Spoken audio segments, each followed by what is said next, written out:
सनातन धर्म में भाद्रपद मास के शुक्ल पक्ष की अष्टमी तिथि श्री राधाष्टमी के नाम से प्रसिद्ध है। शास्त्रों में इस तिथि को श्री राधाजी का प्राकट्य दिवस माना गया है। श्री राधाजी वृषभानु की यज्ञ भूमि से प्रकट हुई थीं। वेद तथा पुराण आदि में जिनका कृष्ण वल्लभा कहकर गुणगान किया गया है। वे श्री वृंदावनेश्वरी राधा सदा श्री कृष्ण को आनंद प्रदान करने वाली साध्वी कृष्ण प्रिया थीं। कुछ महानुभाव श्री राधाजी का प्राकट्य श्री वृषभानुपुरी, बरसाना या उनके ननिहाल रावल ग्राम में प्रातःकाल का मानते हैं। कल्प भेद से यह मान्य है, पर पुराणों में मध्याह्न का वर्णन ही प्राप्त होता है। शास्त्रों में श्री राधा कृष्ण की शाश्वत शक्ति स्वरूपा एवं प्राणों की अधिष्ठात्री देवी के रूप में वर्णित है। आठ राधा जी की पूजा के बिना श्री कृष्ण जी की पूजा अधूरी मानी गई है। श्रीमद् देवी भागवत में श्री नारायण ने नारद जी के प्रति श्री राधाय स्वाहा षडाक्षर मंत्र की अति प्राचीन परंपरा तथा विलक्षण महिमा के वर्णन प्रसंग में श्री राधा पूजा की अनिवार्यता का निरूपण करते हुए कहा है कि श्री राधा की पूजा की जाए तो मनुष्य श्री कृष्ण की पूजा का अधिकार नहीं रखता। तो मित्रों, इस वीडियो के माध्यम से जानेंगे राधा अष्टमी क्यों मनाई जाती है। राधा जी के जन्म से लेकर मृत्यु तक भगवान कृष्ण को क्यों प्रिय थी राधा। राधा अष्टमी की कथा। तो वीडियो में बने रहिए। कमेंट में राधे राधे लिखकर हमारे चैनल को सब्सक्राइब कर ले। हम आपके लिए रोज ऐसे ही वीडियो लाते रहेंगे। राधा रानी का जीवन और उनकी भक्ति श्री कृष्ण के बिना अधूरा माना जाता है। भाद्रपद मास के शुक्ल पक्ष की अष्टमी को राधा अष्टमी मनाई जाती है। यह दिन राधा रानी के जन्मोत्सव के रूप में समर्पित है।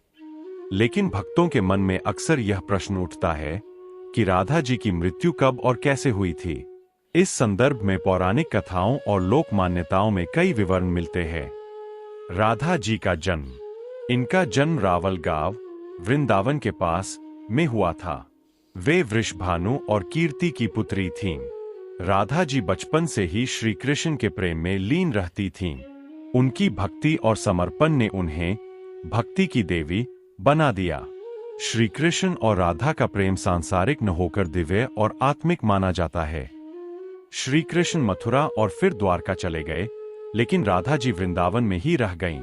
यहीं से उनके जीवन का सबसे बड़ा वियोग शुरू होता है। श्री कृष्ण से बिछड़ने के बाद भी राधा का हृदय सदैव उन्हीं के ध्यान और स्मरण में डूबा रहा। यह वियोग ही उनके प्रेम की सबसे बड़ी कसौटी और सबसे बड़ा प्रमाण माना जाता है। राधा और श्री कृष्ण का अमर प्रेम। राधा ने श्री कृष्ण से और श्री कृष्ण ने राधा से निस्वार्थ और आत्मिक प्रेम किया था। इसी प्रेम का कारण आज श्री कृष्ण के नाम के आगे राधा लगता है। राधे कृष्ण। कोई रुक्मिणी कृष्ण क्यों नहीं कहता, जबकि रुक्मिणी भी तो राधा की तरह प्रेम करती थीं। आओ जानते हैं राधा कृष्ण प्रेम की अनसुनी बातें।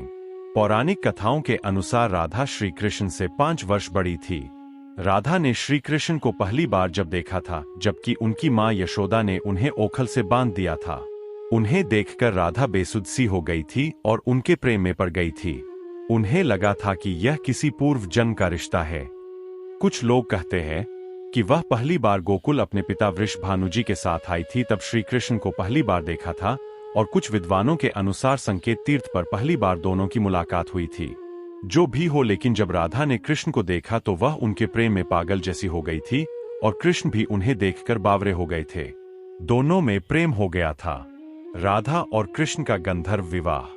ब्रह्म वैवर्त पुराण प्रकृति खंड अध्याय 48 के अनुसार और यदुवंशियों के कुलगुरु गर्ग ऋषि द्वारा लिखित गर्ग संहिता की एक कथा के अनुसार एक बार नंद बाबा श्री कृष्ण को लेकर बाजार घूमने निकले थे।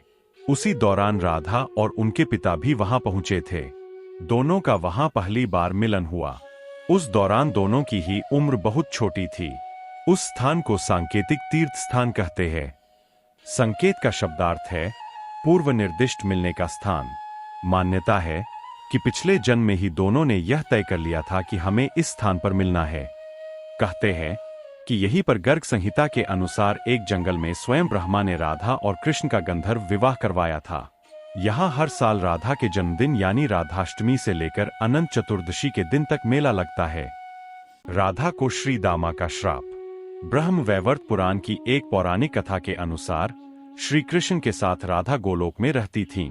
एक बार उनकी अनुपस्थिति में श्री कृष्ण अपनी दूसरी पत्नी विरजा के साथ घूम रहे थे। तभी राधा आ गईं। वे विरजा पर नाराज होकर वहां से चली गईं। श्री कृष्ण के सेवक और मित्र श्री दामा को राधा का यह व्यवहार ठीक नहीं लगा और वे राधा को भला बुरा कहने लगे। राधा ने क्रोधित होकर श्री दामा को अगले जन्म में शंखचूड़ नामक राक्षस बनने का श्राप दे दिया। इस पर श्री दामा ने भी उनको पृथ्वी लोक पर मनुष्य रूप में जन्म लेकर 100 वर्ष तक कृष्ण विछोह का श्राप दे दिया। राधा को जब श्राप मिला था तब श्री कृष्ण ने उनसे कहा था कि तुम्हारा मनुष्य रूप में जन्म तो होगा, लेकिन तुम सदैव मेरे पास रहोगी। यही कारण था कि राधा और श्री कृष्ण का बचपन में विछोह हो गया था। राधा और कृष्ण मुरली। राधा श्री कृष्ण की मुरली सुनकर बावरी होकर नाचने लगती थी और वह उनसे मिलने के लिए बाहर निकल जाती थी। जब गांव में कृष्ण और राधा के प्रेम की चर्चा चल पड़ी तो राधा के समाज के लोगों ने उसका घर से बाहर निकलना बंद करवा दिया। फिर एक दिन श्री कृष्ण ने माता यशोदा से कहा कि माता, मैं राधा से विवाह करना चाहता हूँ। यह सुनकर यशोदा मैया ने कहा कि राधा तुम्हारे लिए ठीक लड़की नहीं है। पहला तो यह कि वह तुमसे 5 साल बड़ी है और दूसरा यह कि उसकी मंगनी यशोदे के भाई रायान पहले से ही किसी और से हो चुकी है और वह कंस की सेना में है जो अभी युद्ध लड़ने गया है। जब आएगा तो राधा का उससे विवाह हो जाएगा, इसलिए उससे तुम्हारा विवाह नहीं हो सकता। लेकिन कृष्ण जिद करने लगे। तब यशोदा ने नंद से कहा। कृष्ण ने नंद की बात भी नहीं मानी। गर्ग ऋषि ने कृष्ण को समझाया कि तुम्हारा जन्म किसी खास लक्ष्य के लिए हुआ है। इसकी भविष्यवाणी हो चुकी है कि तुम तारनहार हो। इस संसार में तुम धर्म की स्थापना करोगे। तुम्हें इस ग्वालन से विवाह नहीं करना चाहिए। तुम्हारा एक खास लक्ष्य है। गर्ग मुनि हर तरह से समझाते हैं, लेकिन कृष्ण नहीं समझते हैं। तब गर्ग मुनि उन्हें एकांत में यह रहस्य बता देते हैं कि तुम यशोदा और नंद के पुत्र नहीं, देवकी और वसुदेव के पुत्र हो और तुम्हारे माता पिता को कंस ने कारागार में डाल रखा है। यह सुनकर श्री कृष्ण के जीवन की दशा बदल जाती है। राधा के परिवार को जब पता चला कि यह श्री कृष्ण की मुरली सुनकर उनके प्रेम में नाचती हुई उनके पास पहुंच जाती है, तो उन्होंने राधा को घर में ही कैद कर दिया था। तब श्री कृष्ण ने अपने साथियों सहित एक दिन उन्हें रात में कैद से मुक्त कराकर उद्धव और बलराम सहित अन्य सखियां के साथ रात भर नृत्य किया था। यह रात पूर्णिमा की रात थी जब महारास हुआ था। बाद में राधा की मां राधा के कक्ष में गई तो राधा उन्हें वहां सोते हुए मिली। राधा ने बजाई मुरली।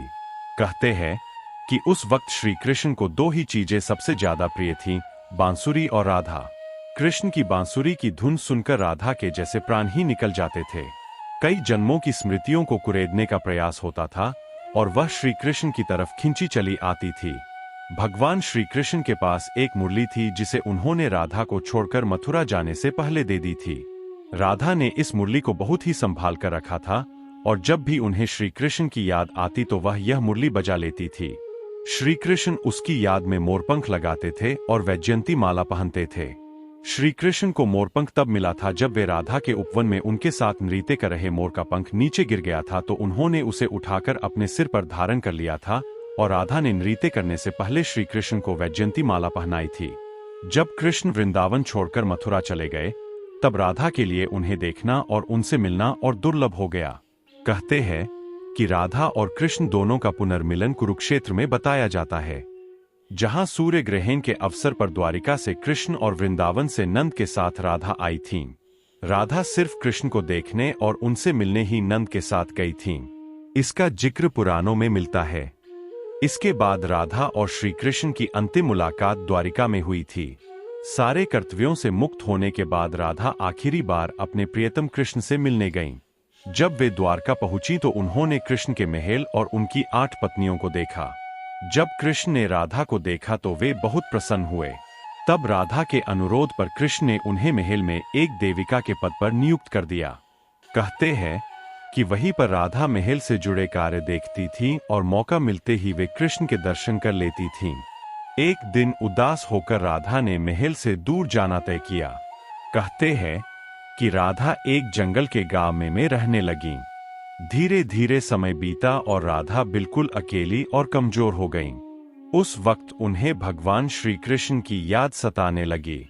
आखिरी समय में भगवान श्री कृष्ण उनके सामने आ गए। भगवान श्री कृष्ण ने राधा से कहा कि वे उनसे कुछ मांग लें, लेकिन राधा ने मना कर दिया। कृष्ण के दोबारा अनुरोध करने पर राधा ने कहा कि वे आखिरी बार उन्हें बांसुरी बजाते देखना और सुनना चाहती है। श्री कृष्ण ने बांसुरी ली और बेहद सुरीली धुन में बजाने लगे।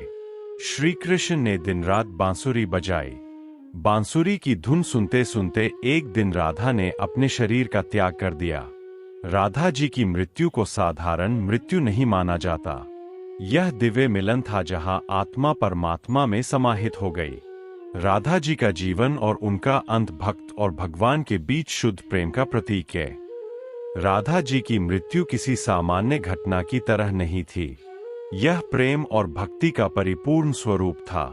उन्होंने जीवन भर श्री कृष्ण का ध्यान किया और अंत में उन्हीं में विलीन हो गईं। यही कारण है कि राधा कृष्ण का नाम सदैव एक साथ लिया जाता है। राधा अष्टमी कथा। श्री कृष्ण भक्ति के अवतार देवर्षि नारद ने एक बार भगवान सदाशिव के श्री चरणों में प्रणाम करके पूछा, हे महाभाग, मैं आपका दास हूं। बतलाइए, श्री राधा देवी लक्ष्मी है या देवपत्नी, महालक्ष्मी है या सरस्वती है? क्या वे अंतरंग विद्या है या वैष्णवी प्रकृति है? कहिए, वे वेद कन्या है, देव कन्या है अथवा मुनि कन्या है? सदाशिव बोले, हे मुनिवर, अन्य किसी लक्ष्मी की बात क्या कहें? कोटि कोटि महालक्ष्मी उनके चरण कमल की शोभा के सामने तुच्छ कही जाती है। हे नारद जी, एक मुन से मैं अधिक क्या कहूं?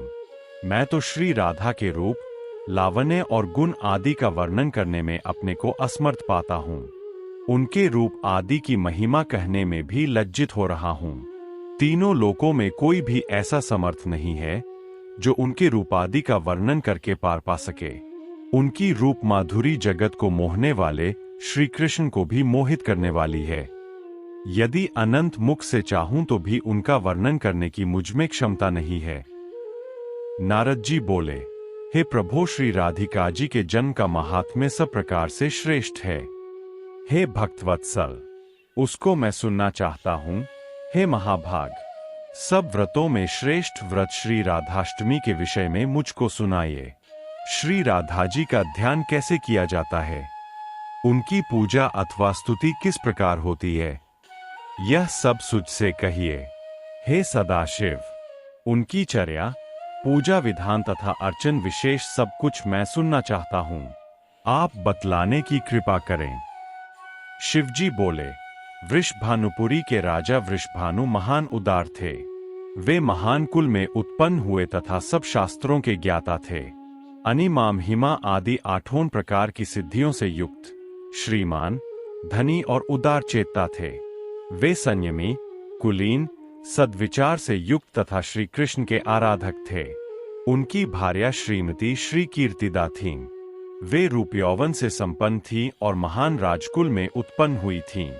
महालक्ष्मी के समान भव्य रूप वाली और परम सुंदरी थीं। वे सर्व विद्याओं और गुणों से युक्त, कृष्ण अस्वरूपा तथा महापतिव्रता थीं। उनके ही गर्भ में शुभदा भाद्रपद की शुक्लाष्टमी को मध्याह्न काल में श्री वृंदावनेश्वरी श्री राधिका जी प्रकट हुईं।